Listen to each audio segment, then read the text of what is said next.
언제 보아도 하나님이 지으신 대자연은 참으로 아름답습니다. 제 뒤에 펼쳐진 이 경관은 오스트레일리아 호주의 서호주에 있는 퍼스입니다. 참으로 아름다운 장면이죠. 우리 기도하도록 하겠습니다. 하나님 감사합니다. 우리에게 건강을 주시고 우리에게 생명과 호흡을 주시며 또 볼 수 있는 눈을 주셔서 하나님이 지으신 아름다운 세계를 볼 수 있도록 해주셔서 감사합니다. 하나님께서 영광 받아주시고 오늘 또 하나님의 말씀을 묵상합니다.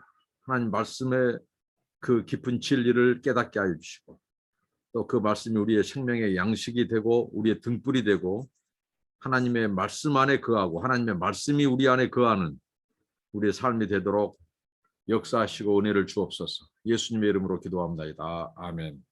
우리 찬송 부르시겠습니다. 고난 내 영혼 편히 쉴 곳가입니다. 고난 내 영혼 편히 쉴 곳과 풍랑이 일어도 안전한 포구 폭풍까지도 다스리시는 주의 영원한 바르지에 주의 영원하신 팔 함께하사 항상 나를 붙드시니 어느 곳에 가든지 요동하지 않음은 주의 팔을 의지함이라. 세상 친구들 나를 버려도 예수 늘 함께 동행함으로 주의 은혜가 충만하리니 주의 영원한 바르지에 주의 영원하신 팔 함께하사 항상 나를 붙드시니 어느 곳에 가든지 요동하지 않음은 주의 팔을 의지함이라. 나의 믿음이 연약해져도 미리 예비한 힘을 주시며 위태할 때도 안보하시는 주의 영원한 바르지에 주의 영원하신 팔 함께하사 항상 나를 붙드시니 어느 곳에 가든지 요동하지 않음은 주의 팔을 의지함이라. 능치 못한 것 주께 없으니 나의 일생을 주께 맡기면 나의 모든 짐 대신 지시는 주의 영원한 바르지에 주의 영원하신 팔 함께하사 항상 나를 붙드시니 어느 곳에 가든지 요동하지 않음은 주의 팔을 의지함이라. 아멘. 우리 요한복음입니다. 하나님의 말씀 요한복음 11장 17절로 27절까지입니다. 네, 요한복음 11장 17절로 27절입니다. 예수께서 와서 보시니 나사로가 무덤에 있은지 이미 나으리라. 베다니는 예루살렘에서 가깝기가 한 5리쯤 되매 많은 유대인이 마르다와 마리아에게 그 오라비의 일로 유문하러 왔더니 마르다는 예수 오신다는 말을 듣고 곧 나가 맞되 마리아는 집에 앉았더라. 마르다가 예수께 여짜오되 주께서 여기 계셨다면 내 오라비가 죽지 아니하였겠나이다. 그러나 나는 이제라도 주께서 무엇이든지 하나님께 구하시는 것을 하나님이 주실 줄을 아나이다. 예수께서 가라사대 내 오라비가 다시 살리라. 마르다가 가로되 마지막 날 부활에는 다시 살 줄을 내가 아나이다. 예수께서 가라사대 나는 부활이요 생명이니 나를 믿는 자는 죽어도 살겠고 무릇 살아서 나를 믿는 자는 영원히 죽지 아니하리니 이것을 네가 믿느냐. 가로되 주여 그러하이다. 주는 그리스도시요 세상에 오시는 하나님의 아들이신 줄 내가 믿나이다. 여기까지입니다. 가로되 주여 그러하이다. 주는 그리스도시요 세상에 오시는 하나님의 아들이신 줄 내가 믿나이다. 네, 나사로. 예수님께서 이 베다니에 살고 있는 이 삼남매, 이 마리아, 마르다, 나사로, 이들을 무척 사랑하셨습니다. 근데 이 사랑하는 이 나사로가 죽게 되었다고 하는 그 상황 속에서 예수님께서 전보를 받았죠. 그런데 예수님께서 오히려 이틀을 더 유하고 가지 않으신 것이었습니다. 그래서 이제 오늘 예수님께서 이 베다니에 도착했을 때는 오늘 성경에 보니까 이미 죽은 지 나흘이나 됐다고 했습니다. 사람이 죽은 지 나흘 정도 되면 이미 시체는 부패 현상이 일어납니다. 벌써 시체가 하루 지나고 그러면 이 이제 소위 말하는 장례하신 분들이 먼저 이제 시신에 이제 각종 이제 이런 콧구멍, 귓구멍을 이렇게 막습니다. 왜 그러냐면 그곳을 통해서 이제 안에 있는 액체, 피 이런 것들이 흘러나오거든요. 저도 부목사로 이렇게 이제 한국에 있었을 때 생겼을 때 제 교구 안에 이제 신방 가서 이제 깜짝 놀랐던 그때 경험이 있습니다. 한 권사님이 벌써 이제 돌아가셔가지고 그 남편분은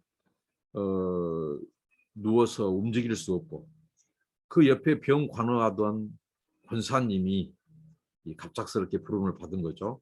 근데 그 남편은 거동을 할 수 없고 그래서 밖에 연락도 할 수 없고 그래서 이미 시신이 된 그 권사님 그 아내 곁에 누워 있었습니다. 그래서 제가 가서 봤더니 이미 그 시신의 부패 현상이 있어가지고 그 얼굴이 붓고 막 붉은 피멍이 올라오고 이 코라든가 이런 데서 이 피가 흐르는 그 광경을 봤습니다. 정말 우리 사람이 살아 있을 때 사람이지 일단은 우리의 이 호흡이 끊어지면 우리 생명이 중단되면 바로 부패 현상이 시작되는 것이 우리 인생입니다. 정말 우리 인생은 정말 그러고 보면 너무 허무한 존재, 아무것도 아닌 것 같은 그런 인생입니다. 흙에서 와서 흙으로 돌아가는 인생입니다. 정말 우리의 주인, 이 세상의 만물의 주관자, 우리와 세상을 지으신 그 창조주, 그분의 그 손, 그분의 이 품으로 돌아가지 않으면 정말 우리 인생은 너무 비참하고 너무 허무한 존재, 요한한 존재, 참 무상한 존재입니다. 오늘 사도 요한이 예수님의 지상 사역 속에서 아주 중요한 사건을 다뤄줍니다. 그것은 바로 사람의 죽음 문제를 다루고 있다는 거죠. 이 죽음 문제, 결국은 이 복음이라고 하는 것은 죽음, 또 우리 인간의 죄, 고통, 비참함 이런 것들이 전제되지 않고 이런 것들이 기반되지 않으면 복음이 아닙니다. 복음이 복음인 것은 그 복음이 필요한 곳에 복음이 전파되기 때문에 그렇고 그 복음의 능력이 정말 비참한 우리 인생들에게 복음의 능력이 나타나니까 복음인 것입니다. 오늘 예수님께서 베다니에 도착했을 때 이미 죽은 지 나흘이나 됐다고 그렇게 말씀하고 있죠. 나사로가 무덤에 있은 지 이미 나흘이라. 이미 장례도 끝났습니다. 베다니는 예루살렘에서 참으로 가깝다고 말하는데 5리쯤, 그러니까 2km가 약간 넘는, 그러니까 굉장히 가까운 곳이죠. 이 베다니, 그곳에서 이제 많은 유대인이 이 마르다와 마리아, 그리고 이들이 이 자매, 그리고 이미 죽은 지 나흘이나 된 이 나사로, 이들을 유문하러 왔다고 성경은 기록하고 있죠. 그래서 마르다가 예수 오신다는 말을 듣습니다. 그리고 나가 맞고요. 그리고 마리아는 지금 집에 앉아 있습니다. 이 이들에게 소망이 끊긴 것 같은 그렇게 사랑하는 오라비 바로 나사로가 죽었습니다. 장사한 지 무덤에 지금 나흘이나 되었고 이들의 지금 슬픔을 알 수 있습니다. 망연자실해 있는 모습. 이게 우리 인생의 모습입니다. 정말 오늘 이 죽음 문제, 자, 이 앞서서 우리는 나면서 38년 된 병자 이야기라든가 그리고 소경이 눈을 뜨는 사건, 소경이 눈을 뜨는 사건 나면서 38년 된 병자가 고침받는 이런 기적들, 이런 표적도 이것은 굉장히 큰 사건입니다. 이것은 메시아, 이 그리스도가 아니면 행할 수 없는 일이고 그분이 하나님의 능력을 가지지 않으면 그 메시아가 하나님이 아니면 일어날 수 없는 일이죠. 그래서 표적이 되는 거죠. 그러니까 예수가 누구냐? 계속해서 사도 요한은 예수가 그리스도라는 것에 초점을 맞춥니다. 예수는 이 세상이 생기기 전 이미 영원한 이 노고스로서 하나님과 함께 계신 바로 하나님의 지혜, 하나님의 노고스여서 그분이 이 땅에 이성을 입고 오신 분, 이 땅에 이 인격을 입고 오셨어요. 그분이 사람의 몸을 입고 오셨다는 거죠. 성육신 하신 분이죠. 근데 그 예수가 누구냐? 계속해서 요한은 예수가 바로 그리스도라는 거죠. 구약이 예언한 메시아라는 거죠. 구원자라는 겁니다. 유일한 구원자. 그 예수가 사람을 이제 고치고 눈을 뜨게 하고 이제는 오늘 보니까 이 죽은 자 앞에 맞닥뜨린 이 예수. 이 사건을 통해서 이 사도 요한은 예수가 어떤 분으로 지금 강조하고 있는가. 이 사건의 지금 기록한 목적이죠. 그래서 이제 바로 마르다가 예수님을 마중 나갑니다. 여짜오되 21절입니다. 주께서 여기 계셨다면 내 오라비가 죽지 아니하였겠나이다. 그러나 나는 이제라도 주께서 무엇이든지 하나님께 구하시는 것을 하나님이 주실 줄을 아나이다. 자, 여기에서 21절과 22절에 일종의 이 갭이 느껴집니다. 차이가 있죠. 뭐냐면 21절의 마리다의 고백은 자, 예수님이 여기 계셨다면 우리 오라비 죽지 않았다는 거죠. 그 말은 어떻게 보면 이제 틀린 말이 아닐 수도 있죠. 예수님께서 그때 죽기 전에 고쳐주셨을 테니까.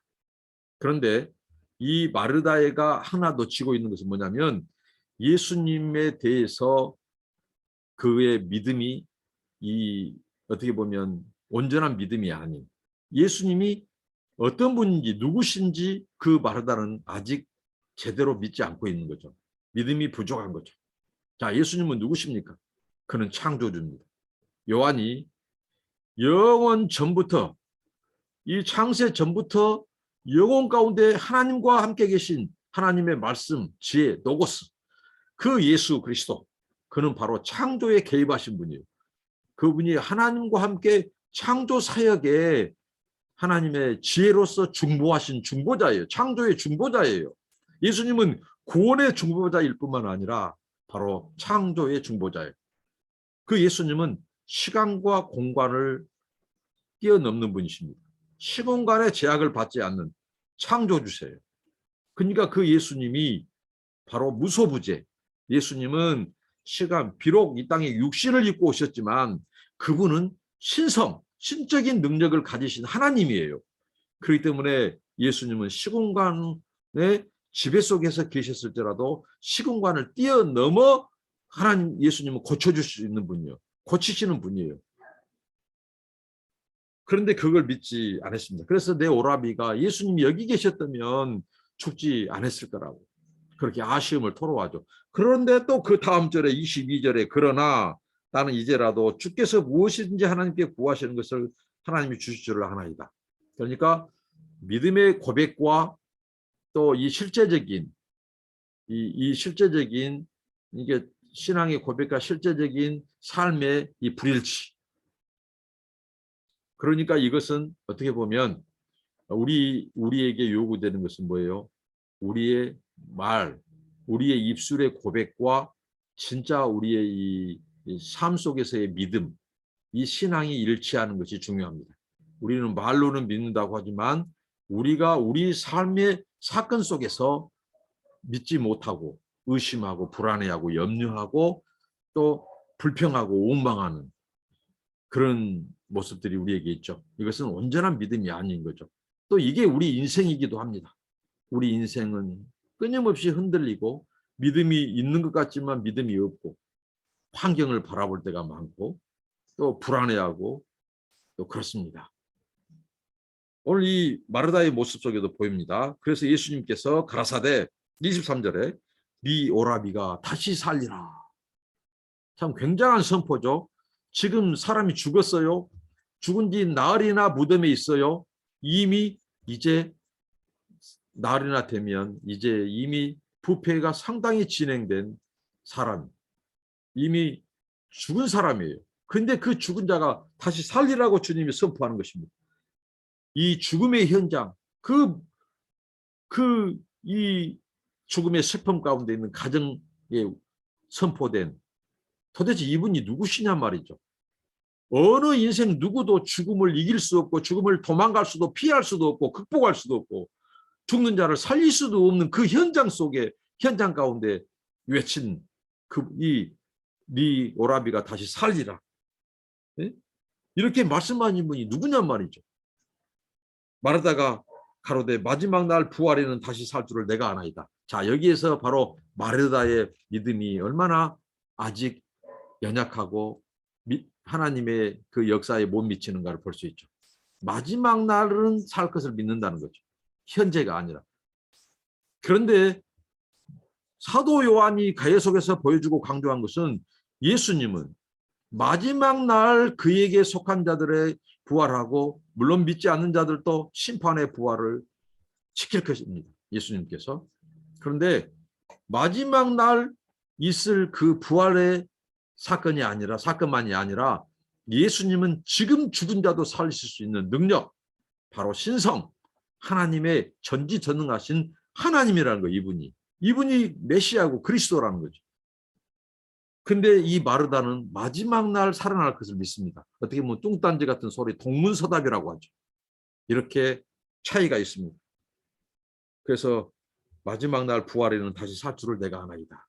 이게 믿음이 있긴 있어요. 그러나 부분적인 믿음이고 온전한 믿음이 아니라는 거죠. 그래서 예수님께서 다시 말씀하시죠. 무릇 살아서 나를 믿는 자는 영원히 죽지 아니하리니 이것을 믿으라. 25절 예수께서 가라사대 나는 부활이요 생명이니. 자, 예수님께서 여기서 너의 오라비가 다시 살리라 하고 마지막 날 그가 다시 살 것은 내가 믿습니다. 근데 지금은 아닙니다. 지금은 이미 죽었습니다. 자, 이런 상황 속에서 예수님께서 다시 네 오라비가 살리라 이거 다시 말씀하지 않고 예수님 자신이 누구신가를 말씀합니다. 예수님이 나는 부활이요 생명이라고 말씀합니다. 예수님 자신의 부활을 암시합니다. 예수님이 장차 우리의 죄를 대신해서 대속의 죽음을 죽으시고 다시 당신이 그 죽음의 권세를 이기시고 당신이 부활하실 것을 미리 말씀하신 거죠. 그리고 예수님은 생명의 주, 자신이 생명이라는 것이죠. 예수님 안에 생명이 있었다고 했고 사도 요한은 예수님 안에 빛이 있었다고 했죠. 이분은 생명이요 빛입니다. 바로 생명의 소유자, 생명의 담지자라고 하죠. 이 예수님이 바로 그 안에 생명이 있었어요. 하나님의 생명, 영생. 그래서 나를 믿는 자는 죽어도 살겠고, 예수님을 믿는 자는 죽어도 다시 살아납니다. 그러니까 예수님은 자신의 부활만이 아니라 자신을 믿는 자, 그 믿는 자들에게 바로 영생을 주시겠다는 거죠. 영생을 선물로 주시겠다는 거죠. 자신의 부활뿐만 아니라 믿는 자에게 부활의 생명, 이 부활의 이 영생을 주시겠다는 거죠. 부활의 생명을 주시겠다는 거죠. 이렇게 예수님께서 자신을 먼저 선포하고 자신의 정체성을 드러냅니다. 죽음 앞에, 죽은 가정 속에서 나는 부활이요 생명이라고 말씀하시고 나를 믿는 자는 죽어도 살고 또 무릇 살아서 믿는 자는 영원히 죽지 아니하리라. 이것을 네가 믿느냐? 자, 살아서 죽는 자, 이미 사망에서 생명을 옮긴 것입니다. 비록 육신이 이제 첫 번째 사망, 그가 이제 죽었을 때 그의 육신과 영혼이 분리되더라도 마지막 날에 예수님이 재림하실 때 그들이 다 부활합니다. 그러니까 살아서 믿는 자는 바로 주님께서 영원히 죽지 아니한다는 말은 이미 사망에서 생명으로 옮겼고 또 예수님이 재림하실 때 다시 부활할 것을 말씀하시고 그 믿는 자들에게 바로 영원한 생명, 영생을 주시겠다고 하신 말씀입니다. 그러니까 예수님은 자신이 바로 부활의 주고 생명의 주라는 것을 말씀하시고 자신 안에 있는 속한 자들, 그들도 예수님께서 다시 살리셔서 영원한 생명을 주시겠다고 약속하십니다. 이 선포를 하시고 나서 예수님께서 뭐라고 말씀하십니까? 이것을 네가 믿느냐? 자, 처음에 죽음의 존재. 자, 나사로의 죽음이 있죠. 자, 죽음의 상황. 자, 이게 우리 인생의 어떻게 보면 비참한 상황입니다. 우리 인생이 어느 누구도 영혼호걸, 동서고금을 막론하고 영웅호걸, 빈부귀천, 남녀노소 할 것 없이 다 죽습니다. 우리 인간의 이 죽음은 피할 수 없고 극복할 수도 없고 어느 누구도 죽었다가 살 수도 없고 남을 살릴 수도 없습니다. 바로 우리 인간의 죄로 인한 비참함입니다. 이 궁극적인 우리 인간 실존의 죽음 문제를 이 예수만이 이 죽음을 다룰 수 있고 죽음 문제를 해결할 수 있는 유일한 분이라는 것이. 그래서 이게 기쁨의 소식이고 복음입니다. 자, 예수님께서 자신이 부활이요 생명이라고 말씀합니다. 오직 이 죽음의 권세를 이기시고 우리 인간에게 생명을 주시는 분은 예수 외에는 없죠. 그러니까 이분이 메시아라는 거고 그래서 이분이 그리스도요 하나님의 아들 곧 하나님이시라는 거죠. 이걸 사도 요한이 이 사건을 통해서 지금 말씀하고 기록하고 있습니다. 가로되 주여 그러하이다. 주는 그리스도시요 세상에 오시는 하나님의 아들이시니 내가 믿나이다. 자, 죽은 오라비. 이것은 우리 인생의 죽음입니다. 자, 죽음. 이런 죽음에 처한 존재. 절망이죠. 영원한 소망이 없죠. 절망입니다. 그런데 그 죽음 앞에 누가 지금 오셨죠? 바로 예수 그리스도. 바로 이 예수님이 이 죽음 문제, 인류의 죽음 문제, 이 근본의 문제를 해결하러 오신 분이요.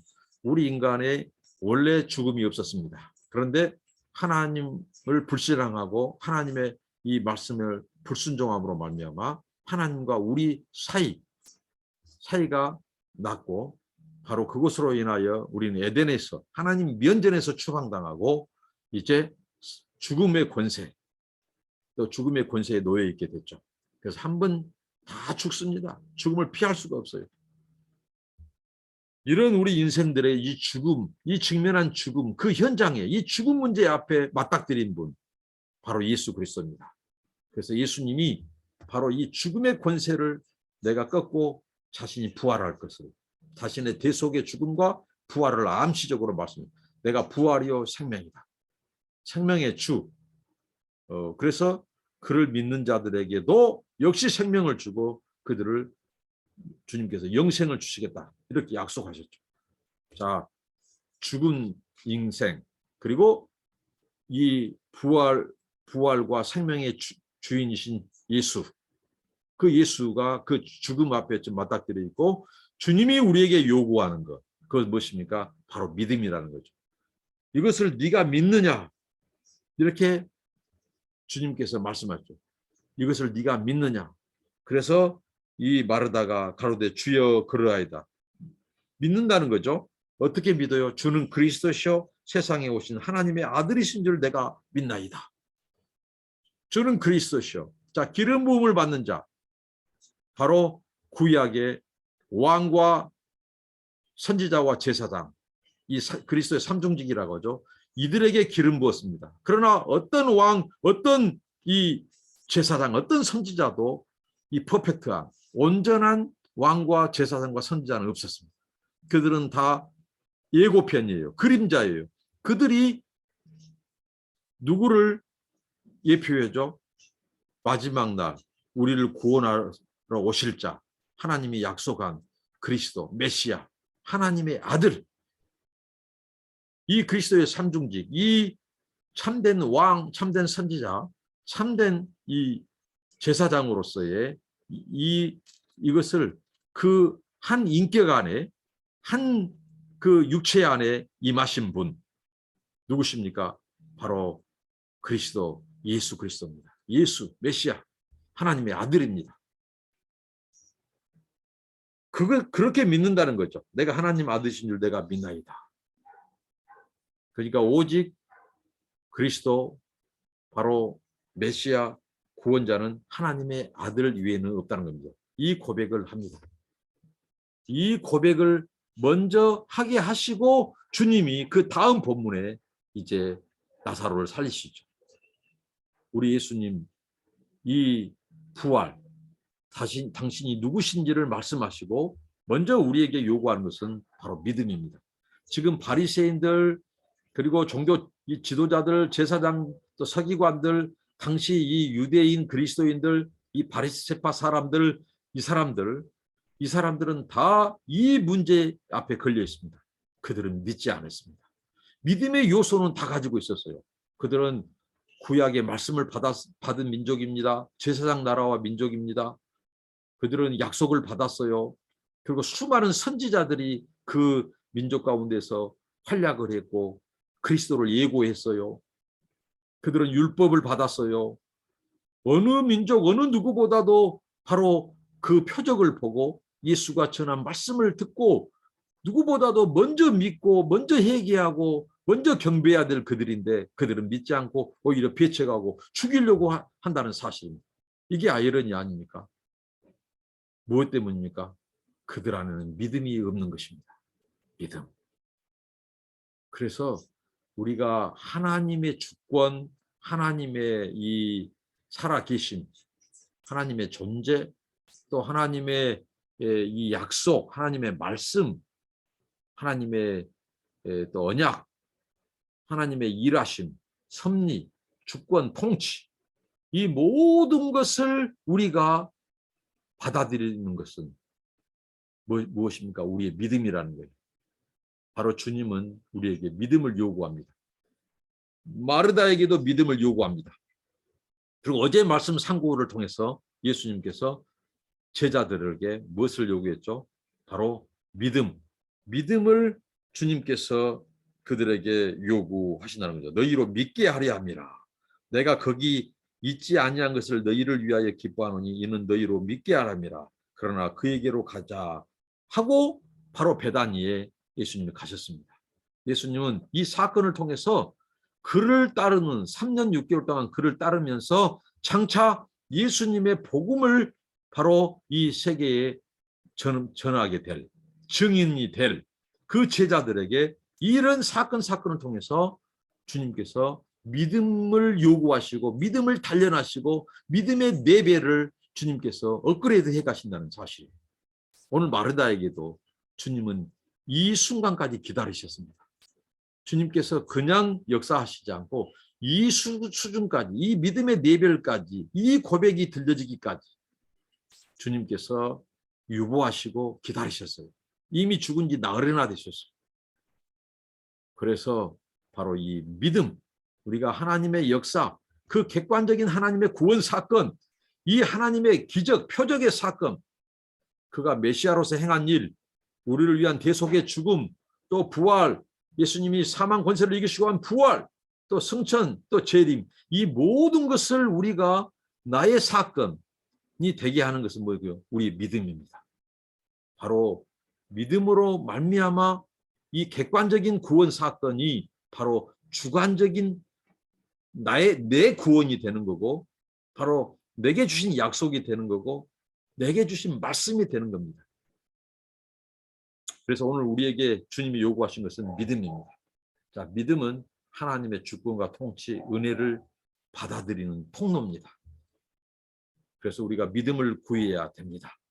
그리고 이 믿음은 바로 초자연적인 우리 이성밖에서 역사 속으로 오시고 이 땅에 오셔서 현재도 일하시고 어제도 일하시고 오늘도 일하시고 미래도 장차 우리를 구원하러 오실 그분의 이 모든 존재와 인격과 이 능력과 그분의 이 사역을 믿을 수 있는 것은 우리의 믿음입니다. 결국은 믿음으로 우리가 하나님의 은혜가 내게 임하고 이 믿음을 통해서 이 사건이 이 구원이 나의 구원이 되고 하나님이 나의 하나님이 되고 예수가 나의 구주, 내 구주가 되는 겁니다. 여러분 믿습니까? 바로 믿음을 요구하신 하나님. 그리고 나서 하나님은 자신이 누구인지를 이제 드러내 주십니다. 오늘 우리 안에 하나님이 우리에게 요구하는 것은 믿음입니다. 하나님은 우리에게 무슨 돈이라든가 무슨 소유가 부족해서 하시는 분이 아니죠. 하나님은 우리에게 믿음을 요구하십니다. 어떤 믿음이죠? 이 죽는 자라도 내가 살릴 수 있는 능력이 있는 것을 믿느냐? 그것은 바로 누구예요? 오직 부활이요 생명이신 그리스도만이 죽음을 이기시고 죽은 자를 살릴 수 있다는 거죠. 이 사건을 통해서 주님은 자신이 바로 메시아요 하나님의 아들이시요 구원자라는 것, 그리고 하나님과 동등된 분이라는 것, 하나님의 그 전지전능함을 신성과 능력을 가지고 오신 분이라는 거예요. 이분이 곧 당신이 하나님이라는 거죠. 이것을 받아들일 수 있는 것은 무엇이에요? 믿음입니다.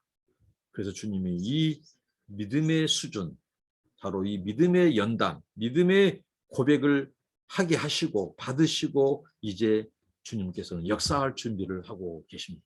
하나님의 역사, 기적, 모든 하나님의 임재 속에서는 믿음의 역사였습니다. 성경은 믿음의 역사입니다. 그래서 우리가 믿음이 식지 않고 믿음이 왜곡되지 않고 믿음에서 떠나지 않고 믿음 안에 거해야 될 이유입니다. 기도하겠습니다. 하나님 감사합니다. 죽음의 존재, 죽은 지 나흘이나 된 나사로. 그러나 우리에게 복된 소식인 것은, 복된 소식이 있는 것은 바로 우리 인생이 죽음으로 끝나지 않고 이 죽음을 극복해 주실 분, 이 죽음에서 우리를 살리시고 건지실 분, 바로 예수 그리스도가 우리 인생 가운데 찾아오시고 우리 인생의 이 죽음 앞에 맞닥뜨리시고 나는 부활이요 생명이니 나를 믿는 자는 죽어도 살겠고 살아서 믿는 자는 영원히 죽지 아니하라고 하신 이 약속의 말씀, 그 생명의 말씀, 그 주님이 바로 생명의 주인이시고 또 전지전능하신 하나님이시라는 것을 선포하는 이 주님의 음성과 이 약속의 말씀, 이 복음의 메시지 안에 우리 인생의 소망이 있음을 보여주시고 또 우리에게 네가 믿느냐 먼저 믿음을 확인시키신 주님, 아버지 하나님, 우리가 하나님의 이 놀라운 주권과 역사와 기적과 섭리를 아버지 하나님 경험하는 것은, 이 사건이 우리의 사건이 되는 것은 오직 우리의 믿음인 줄로 믿습니다. 주여 우리에게 믿음을 주시옵소서. 네가 믿느냐 내 영광을 보리라고 하신 것처럼 주여 믿음 없음을 불쌍히 여기시고 우리에게 믿음을 주셔서 우리 삶 속에서 날마다 하나님의 영광을 보는 삶이 되게 하옵소서. 예수님이 그리스도시요 바로 메시아시요 하나님의 아들이시요 우리의 유일한 구원자요 하나님이신 것을 믿습니다. 우리 삶 속에서 하나님, 우리의 하나님이 되어주시고 나의 하나님이 되어주시고 날마다 하나님의 영광을 보게 하옵소서. 예수님의 이름으로 기도합니다. 아멘. 여러분 감사합니다. 축복합니다.